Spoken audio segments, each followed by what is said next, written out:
En los últimos días, una conversación inesperada ha comenzado a circular con fuerza en el mundo digital católico. Una entrevista publicada recientemente ha superado rápidamente los millones de visualizaciones y está provocando debates cada vez más intensos entre fieles, comentaristas y sacerdotes. Es una larga conversación de más de 4 horas entre el presentador estadounidense Sean Ryan y el exorcista católico padre Chad Ripperger. Una conversación que muchos califican como una de las más perturbadoras jamás transmitidas sobre temas espirituales. No por el tono sensacionalista, sino por la gravedad de las declaraciones.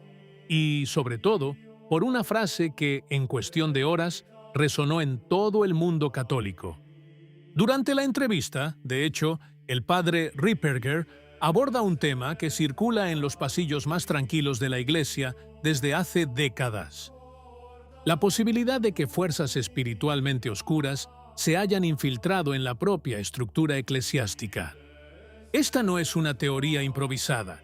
El sacerdote introduce el tema con extrema cautela, explicando que cierta información surge durante los ritos de exorcismo.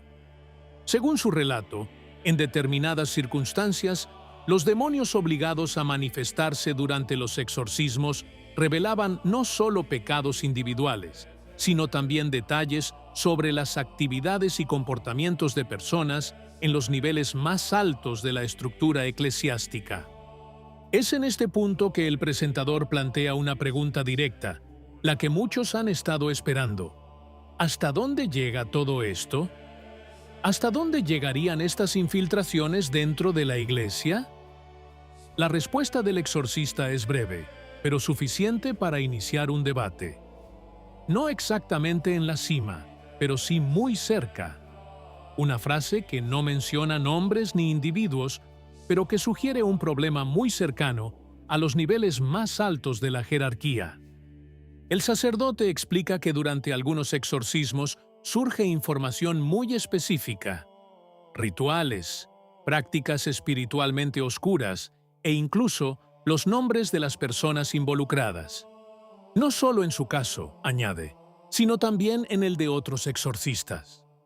Según su relato, varios sacerdotes dedicados al ministerio de exorcismos recibían fragmentos similares de información, casi como si cada uno poseyera solo una parte de un panorama más amplio.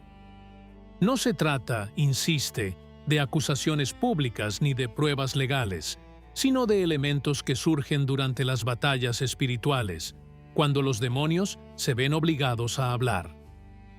El padre Ripperger también afirma que esta situación no es nueva. Según su relato, otros exorcistas a lo largo de las décadas han expresado preocupaciones similares. Entre ellos, se encuentra también un sacerdote que trabajó como exorcista en Roma durante muchos años y que denunció problemas similares hace varias décadas. Desde la perspectiva del exorcista, por tanto, no se trata de un fenómeno repentino, sino de una crisis espiritual que se desarrolla lentamente con el tiempo. Pero es cuando la entrevista entra en el ámbito de la profecía bíblica que la discusión adquiere tonos aún más dramáticos. El padre Ripperger recuerda de hecho un pasaje del Evangelio según Mateo, capítulo 24, que habla de la abominación de la desolación en el lugar santo. Para muchos cristianos, especialmente en círculos protestantes, este paso estaría vinculado a la reconstrucción del Templo de Jerusalén y a futuros acontecimientos vinculados al fin de los tiempos. El exorcista, sin embargo, ofrece una interpretación completamente diferente. Según él, varios padres de la Iglesia interpretaron ese pasaje no como una referencia al templo judío, sino como una referencia al lugar santo de la nueva alianza, es decir, la Iglesia. Si esta interpretación fuera correcta, sugiere el sacerdote, la abominación de la desolación no se referiría a un edificio en Jerusalén, sino a una forma de corrupción espiritual que podría manifestarse dentro de la propia Iglesia católica.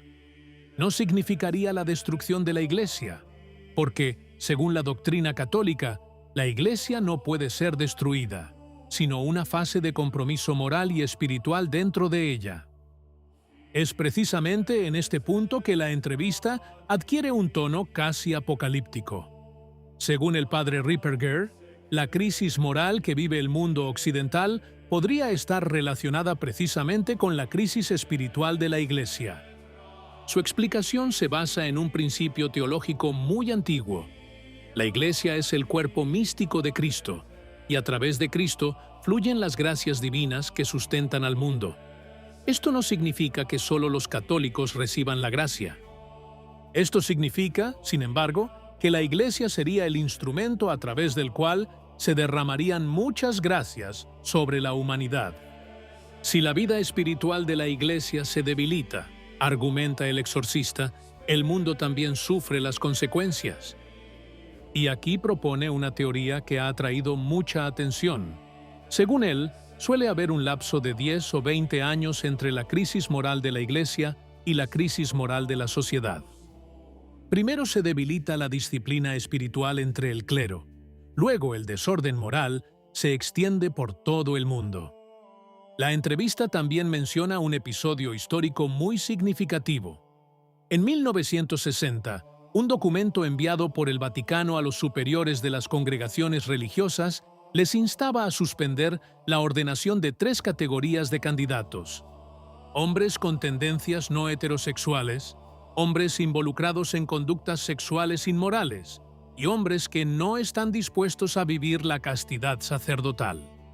El mismo hecho de que se publicara tal documento, observa el exorcista, indicaría que el problema ya era percibido dentro de la Iglesia en ese momento. Según la reconstrucción propuesta durante la entrevista, las infiltraciones ideológicas hostiles a la Iglesia comenzaron a penetrar en los seminarios y estructuras eclesiásticas ya en los años 1930 y 1950.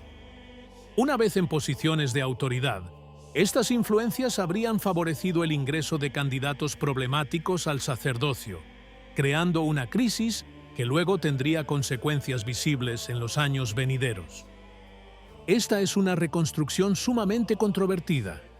Muchos teólogos y comentaristas cuestionan esta interpretación. Otros, sin embargo, creen que el discurso del exorcista toca un tema real en la crisis contemporánea de la Iglesia. En cualquier caso, la entrevista ha reabierto un debate que parecía haber permanecido al margen. Al final de la conversación, el sacerdote invita a todos a orar. Enfatiza que la batalla en cuestión no es política, sino espiritual, y que cada época de la Iglesia ha pasado por momentos de profunda crisis. Por eso, concluye, los fieles no deben reaccionar con miedo o desesperación, sino con mayor fidelidad a la fe, a los sacramentos y a la vida espiritual. Y esta es precisamente la pregunta que la entrevista deja sin respuesta. Si la crisis que vive el mundo está realmente conectada con la crisis espiritual de la Iglesia, entonces la batalla decisiva no se libraría en las instituciones políticas ni en los medios de comunicación. Se libraría en el corazón mismo de la vida cristiana. Una batalla invisible y silenciosa, pero decisiva para el futuro de la fe. ¿Qué opinas? Si te gustó el video, comenta. Amén. Que Dios te bendiga.